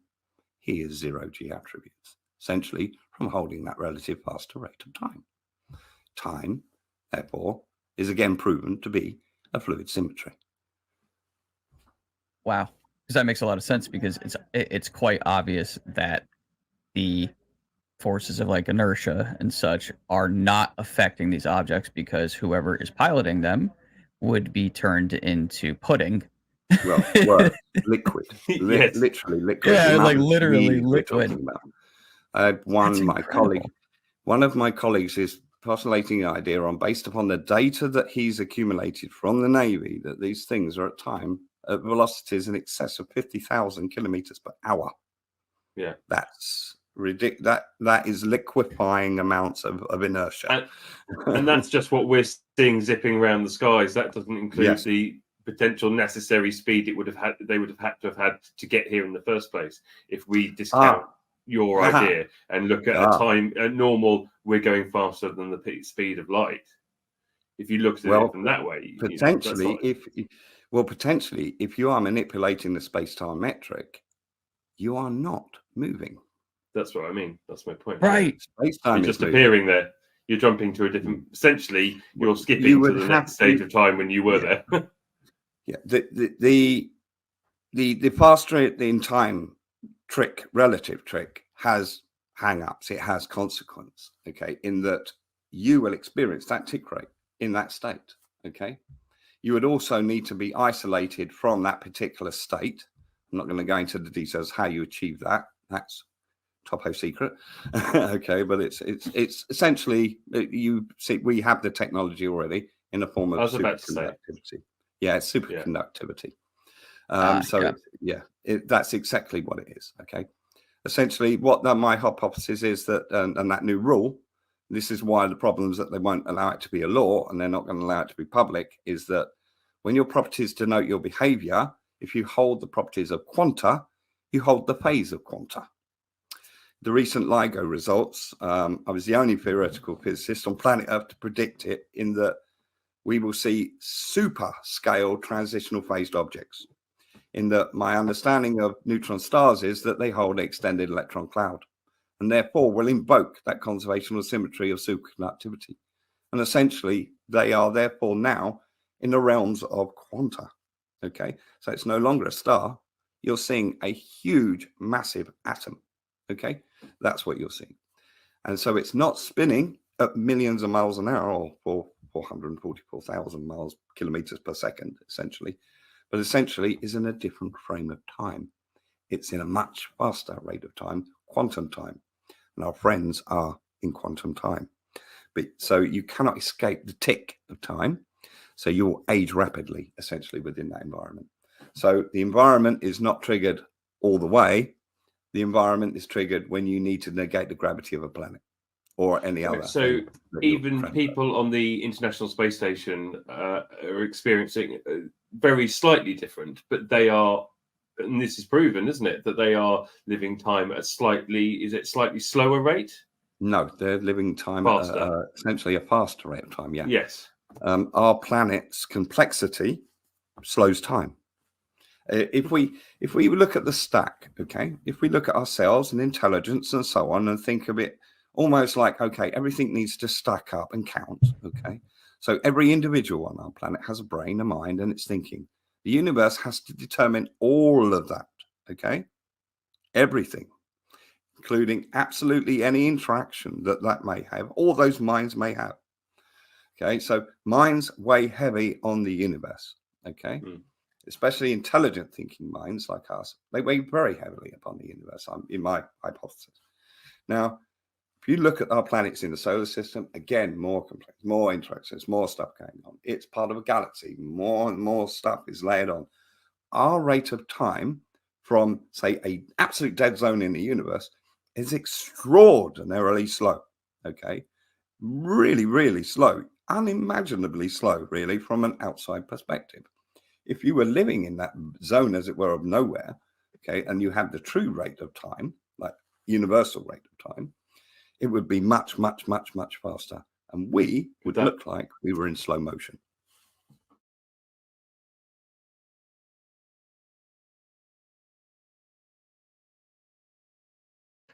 There we go. Version of the interview up earlier, and then I had to re-upload it. But the way that StreamYard was kind of showing the time bar, didn't it look like there was more time left on it? Yeah. I don't know if you saw it the way that I saw it, but yeah. Regardless, right? I was just like, oh, I'm gonna have to I went to go cue it, and then it did it. So that was smooth. So we have another guest joining us on the show. This man's name is Joseph Granda. In 1996, Joseph was on a dark, desolate road traveling to New Mexico with another actor to participate in a movie project when they encountered something remarkable. And 2 years back, while working on a film about skinwalkers on a ridge near Skinwalker Ranch in Utah, he and his team captured footage of a UFO during the day and also once more the following night. And that movie is set to release shortly. So we would like to welcome to the show, Joseph. How you doing? Good. Can you hear me okay? Yep, you're coming in loud and clear. Thank you for being with us today. Thank you for reaching out. We're really excited to talk to you. As they say at Chick-fil-A, my pleasure. Well, that guy was really interesting. And I started almost was ready to break out a calculator to try to figure out some of what he was talking about there. He's an amazing guy, right? Isn't that? Absolutely. I'm being facetious because math is not my vibe. I know. I mean, that's what Chat GPT is for, right? So first, thanks for having me on the show. So I'll just get right into the story. So a little bit of background on me. I've been in the film industry for 30 years. I started as an actor on Broadway. I've starred in feature films and TV shows. I've written and produced movies. I've written and directed movies. This last summer in June, I wrote, directed, and played the lead in a feature film that'll be out next summer called The Sasquologist. And I'm a head of film development at Merkel Media with Tony Merkel. So, but in 1996, I was living in Los Angeles. I just moved there from New York City. And I got offered a job to play in a movie called The Desperate Trail. It was a Western taking place in New Mexico. And my roommate was a fellow actor of mine who I had done a film with. And I knew well enough that if he came with me, I could get him work as an extra. And back then, 96, it was $110 a day, which is still pretty good. Yeah. So obviously, this was still beepers. I had a beeper. No cell phones, no maps. So we had to use a Thomas guide to find our way out. I'd never been to New Mexico in my life. So we head out from Los Angeles, and we head out that way and look at the maps and stuff. And we're driving this little Ford, a little Ford Bronco. Is it a Bronco? The little one, not the O.J. Simpson one, but the little one, a little one like that. And so we're lost, and it's pretty dark. And so we pull over and we're going through the map because that's what you got to do in 1996. And so we find where we need to be, and we figure it's a couple miles up road. And then I don't remember the names of them, and we got to make a left up just a 2-lane road to get to the main highway that'll take us right into New Mexico, into Santa Fe. That's where we were headed. Gotcha. So we find the road, make the left, stop, check, make sure we're on the right road. And so I'm in the passenger seat. Steve is in the driver's seat, and we're just driving. It's probably 2 a.m, and totally sober, no funny business. We're driving, and I look out my window, and there's a light out my window, and so are you guys there? Yeah. Yep, Oh yeah, yep. We're here. Yep. Okay. Sorry. All I see is myself now. Yeah. No, I put you on big screen. That's fine. All right, cool. So I look out the window and there's a light, and when things come upon you, you think in a rational sense. And so I see this light, and it's coming towards us now. If you were ever going to describe it, I would say, so this is the car, and this is the light, and it's approaching us like this as we're moving. And so it gets to where it's so bright that we had to stop because we couldn't see in front of us. And so I turn to Steve and I say, oh shit, we're on somebody's property. And so again, doing the logical thing, I think that it's a helicopter because it's clearly in the air. And so I roll my window down because it was also no cell phones, no electric on this one anyways. So I roll the window down and I look out the window, and there's no helicopter sound. There's just the way I described it because of the time that is that if you had taken my pager, my beeper, and had it vibrate and stuck it in a metal bowl, that's what it sounded like. That's what the sound was. And it was an all-encompassing sound. And it was a vibration sound. And so I rolled the window back up and I looked at Steve and I said, I don't know what that is, but we need to get the hell out of here. Now, the only reason I ever tell this story is because of what happened next. So as I roll the window up, as I say, let's get going, he steps on the brake, on the gas of the car. The car, all in one Trinity moment, the car jumps forward, the light disappears, and the entire window shatters into my face, into little pieces. It completely shattered into my face. And my friend goes, oh shit, my window. I go, your window? Somebody just shot at us with a shotgun. Am I bleeding? This and that. So, and we're really freaked out. And I think I'm in my mid-late 20s then. So we're just freaked out. And again, I've never had any thoughts of UAPs or, any of that, ghosts or, And so we're still thinking logically, and I'm looking around and there's glass all over. I'm not bleeding. So we get to the road that we need to get on to head into Santa Fe.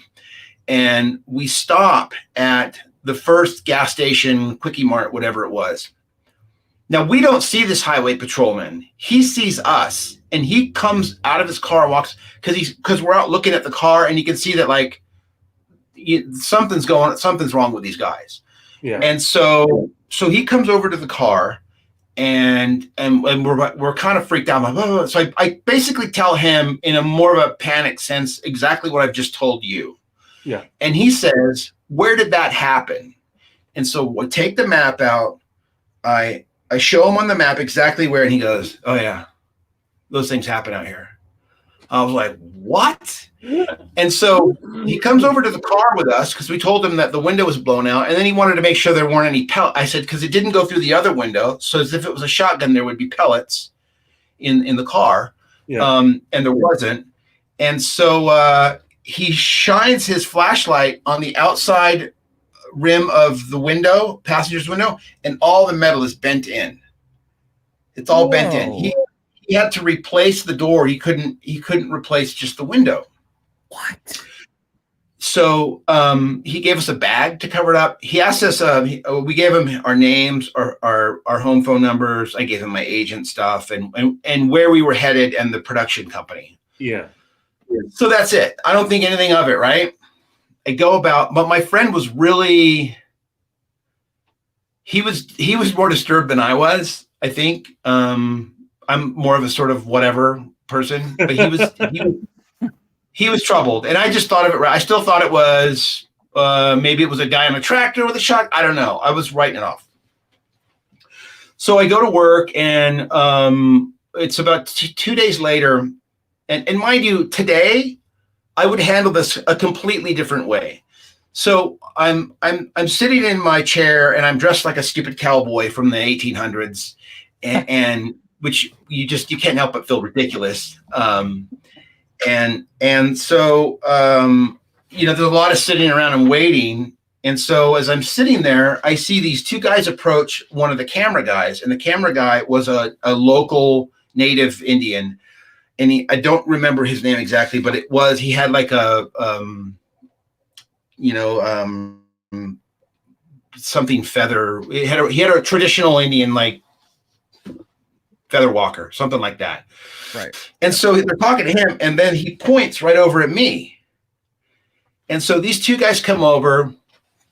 They both have button-down shirts, no ties. One has a sports jacket on and casual pants. And they come over and they say, are you Joseph Randa? And I was like, yeah, I just figured it was producers or something.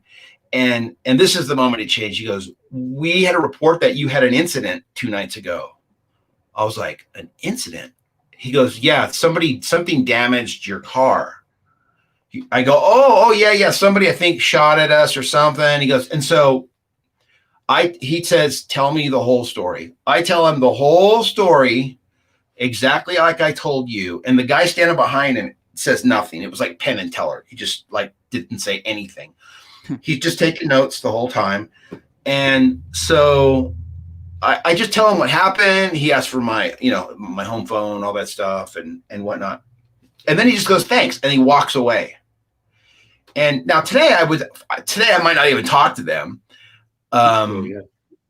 But back then I didn't even think of it. I wasn't thinking about any of this. And so then the Indian camera guy comes over and he says, what was that all about? I said, I don't know, man, but I had this weird thing happen the other night. And then I tell him the same story that I just told you. And he goes, oh, those are the aliens. Now somebody says aliens to me. Those are the aliens. They come for the quartz in the mountains. I was like, are you kidding me? Come on, man. And so he says, how long did this episode? Now I've had an incident and an episode with aliens. And so I'm a little concerned. Like it's because now I start meeting other people that go, oh yeah, that's like a totally normal thing. Right. So he asked me all these questions. He goes, well, how long was your incident? And I said, my incident was probably 15 seconds. And he goes, could have been longer. I'm like, what are you talking about? He's like, well, you could have been gone for hours and just come back, kind of like what the guy before was talking about put right back in time with only a few seconds missing. And I was like, man, I don't even want to entertain that thought.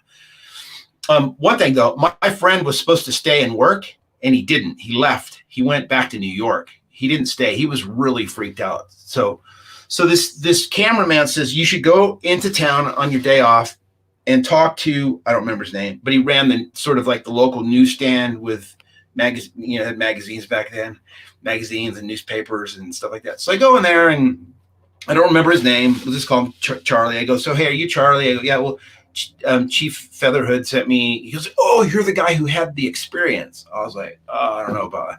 So I tell him the whole story and he listens very intently and he tells me about the history of the area and stuff. And he goes, do you mind if I ask you some questions?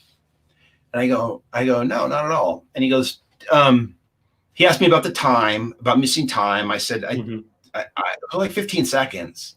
He goes, did you check your watches? Did you look at the odometer? And I said, no. And so he goes, do you have any soreness in your throat? I said, no. He goes, have you had any bleeding in your nose or out of your ears? I said, no. What? No. He said, well, I hate to ask you this, but is there any pain in your rectum? And I was like, listen, what is going on?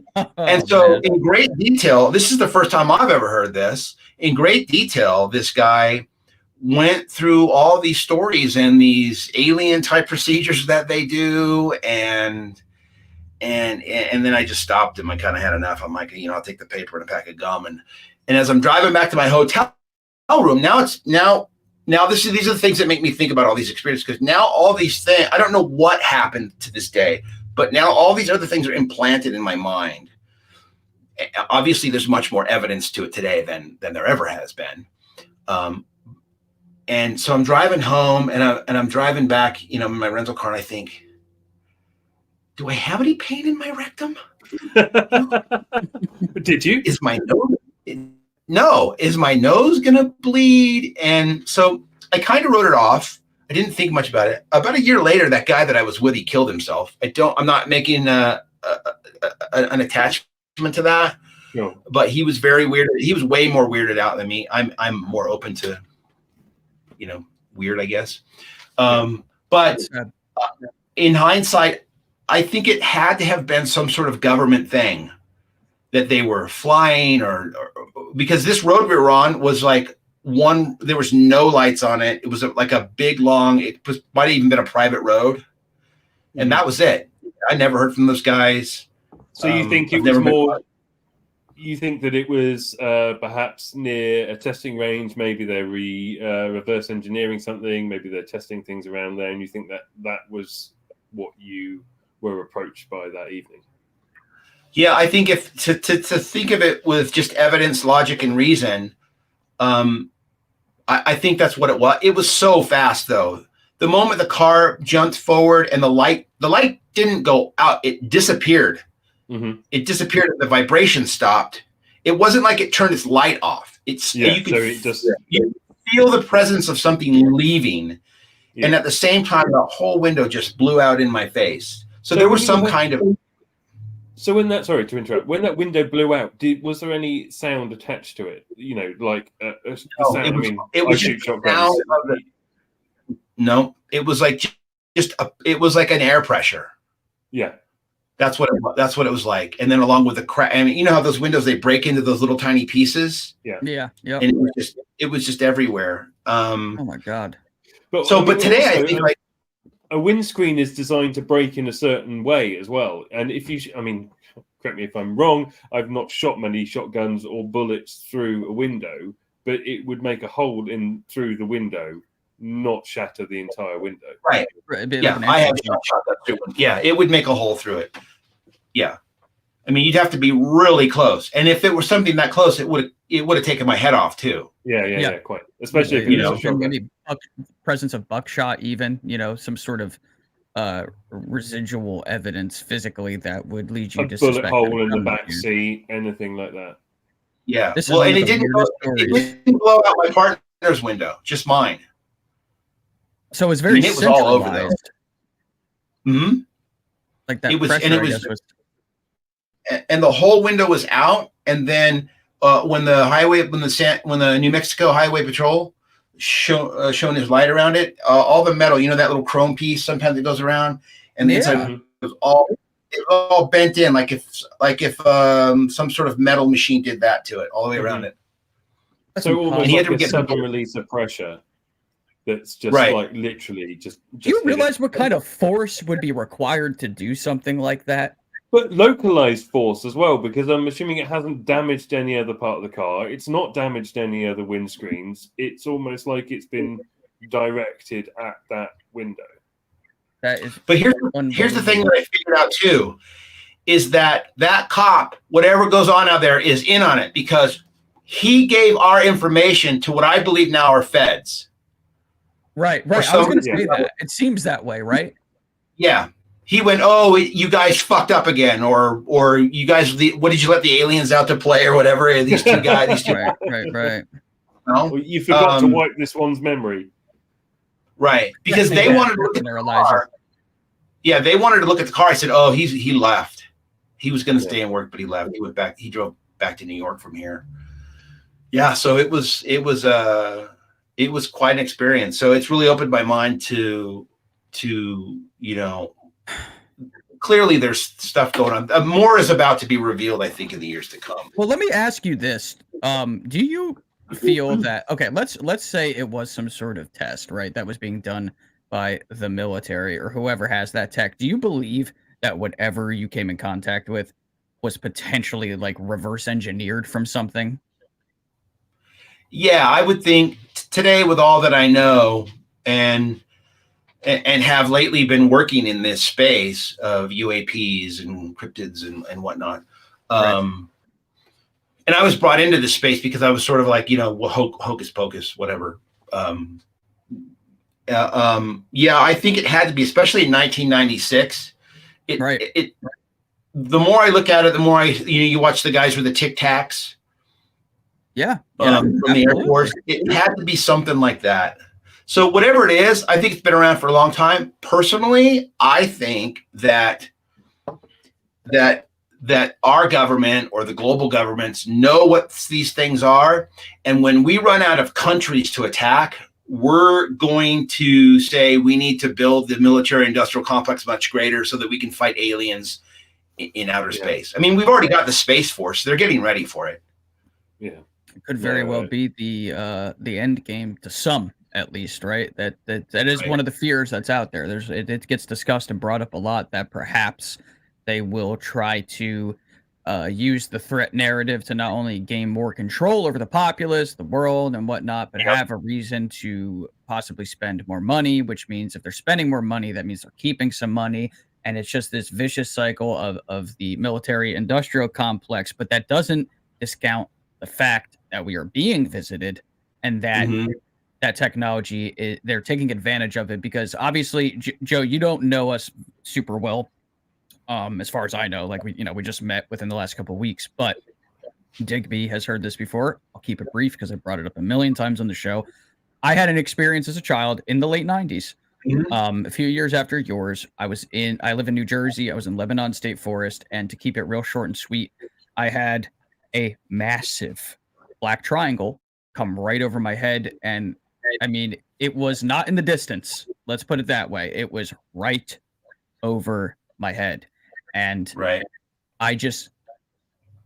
had a feeling that whatever that was, knew I was there. It acknowledged me. It left. No sound. It was very stereotypical matte black material. There's a light on each corner, but no light in the middle. I know that a lot of people report that there was no light in the middle of this object, but I personally, just deep down in my gut, don't think, even with whatever we may have reverse engineered to this point, I don't think we have the technology to fly whatever the hell that was.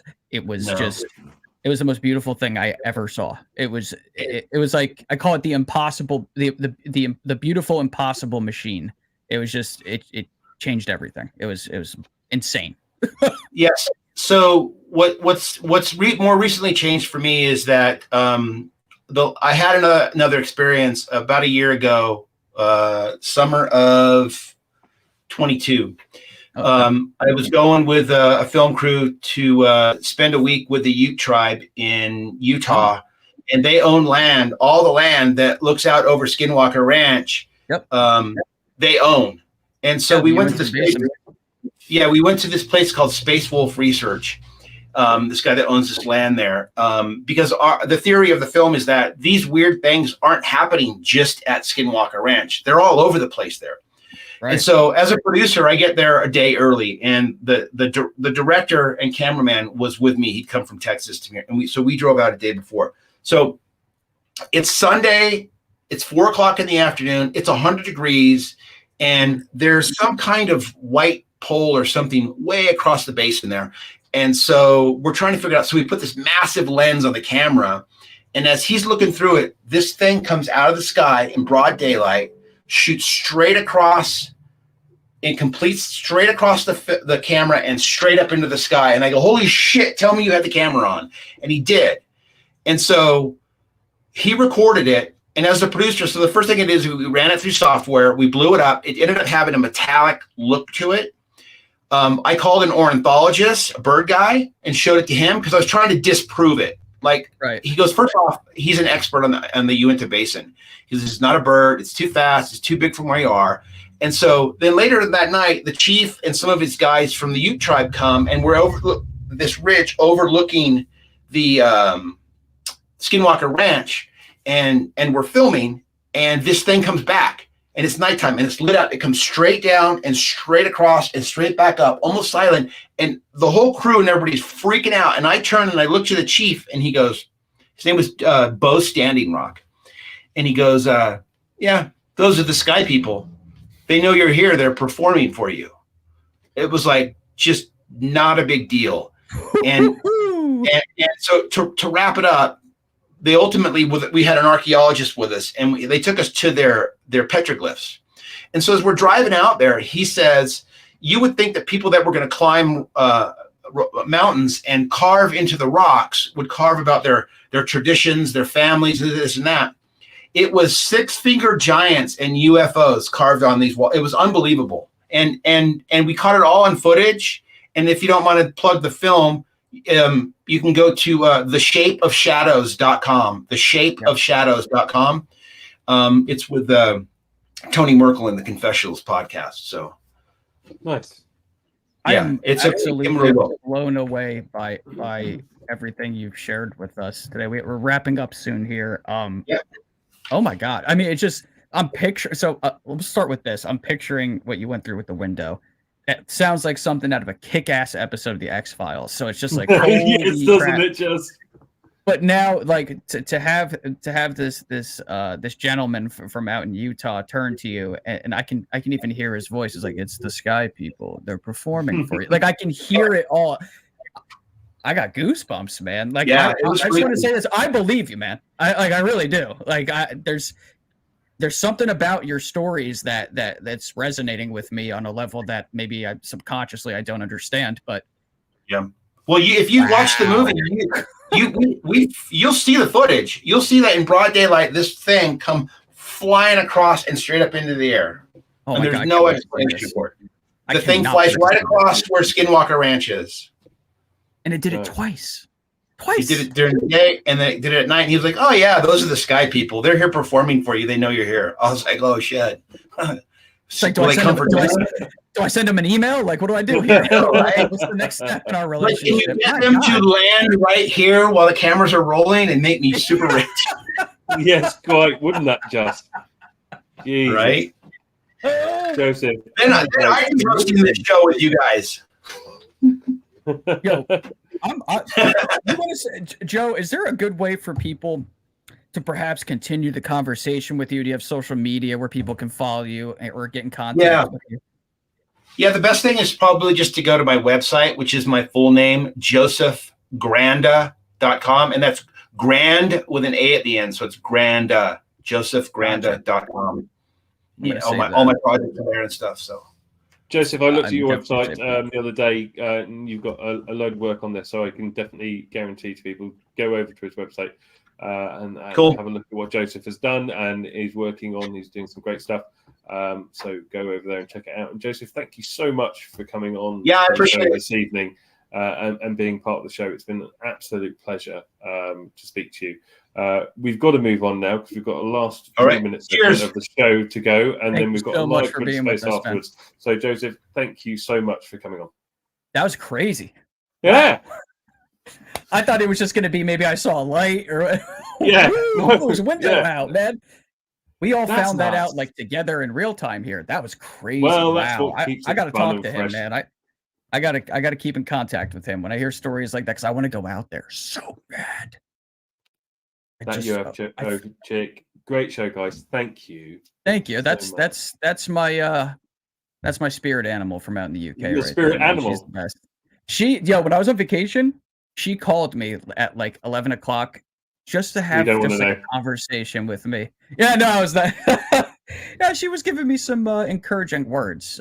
She knew that I was going to be leaving my previous venture, the previous podcast that I was doing, and that I was going to be, doing some work with you. And she gave me a lot of really powerful sound advice and some reinforced encouragement. And so I'm in debt to her for that, man. She's a good friend from a distance. Well, then I have really a wonderful lot person to thank her for. Clearly, she had a big influence. I'm not gonna lie, man. Like she really drilled it into my head. She's a good person. So, Tom, do you have the question lined up for the last segment of this evening before we go to our live Twitter space where Roy will hopefully be waiting? Yeah, you do. Right, I do. Speculation Station. Obviously, we only have so much time. Throw it at me. I'm waiting. Tense. And it might make some people upset, and I don't mean to offend anybody with it, so I just want to preface that. Okay. Is it possible that the being that history calls Jesus Christ was of a non-human origin? Yes. That's your answer. Did I get it right? I have no idea. The answer I've to had that some question. really deep thoughts about that, honestly. Some very, very deep dives into that I've done reading-wise. And there's a specific book that I have, which we're going to start doing a segment on the show once a month, book of the month. That's what I'd like to do. Maybe I'll make that the first book when we do that segment, probably starting in October, because I want to do it at the beginning of the month and then have some people maybe read it over the course of like the 4 weeks. And once we get to the last show. Can you do me a favor? Can we make sure that the books are also available on Audible? Yeah, we could try to do that for sure. We could, you know what I mean? I'll be honest, I'm highly dyslexic and reading long books is not my forte. Man, I totally get that. No, I usually have what I'd like to do is I use Audible, but a lot of times I have a couple different pieces of software that I just have things read to me because I'm multitasking and taking notes, and it's much easier to do it when it's just being annotated. But yeah, that's the question. To go back to your question, yes, I personally believe that, yes, absolutely. Religion is a funny one, right? Because it comes down to belief. And belief is fine unless you believe in UFOs, and then everybody who doesn't believe in UFOs will just tell you you're outright wrong. So apparently it's not okay to have a belief in that. Called bullshit, by the way.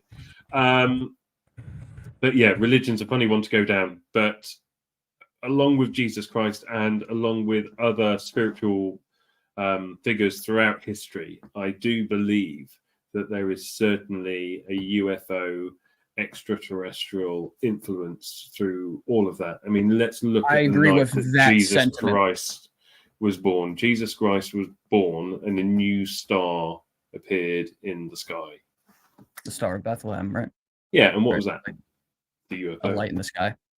It's a UFO. Yeah, in a basic sense, right? Could have been that. And I also believe that there is definitely, on some level, not sure what it is exactly, but on some level, there is a connection between, I believe, all of the major religions on this planet and non-human intelligence and its interaction with the people on this planet. So for you people out there, answers on the postcard. But otherwise, hey man, we've done really well. We had a time schedule all laid out for this show this evening, and I didn't think there were two fucking hopes of us actually sticking to it. And here we are, a minute over towards the end of the show. Not bad. Not bad. I hope Roy doesn't get too mad at us for that, right? You know, I think that deserves a round of applause for both of us. Tom, the show was an absolute pleasure, as always. I say as always. Yes, sir. Episode 2, but an honor and a pleasure, man. Always. So for everybody that's watching, we are heading over to Twitter literally right now.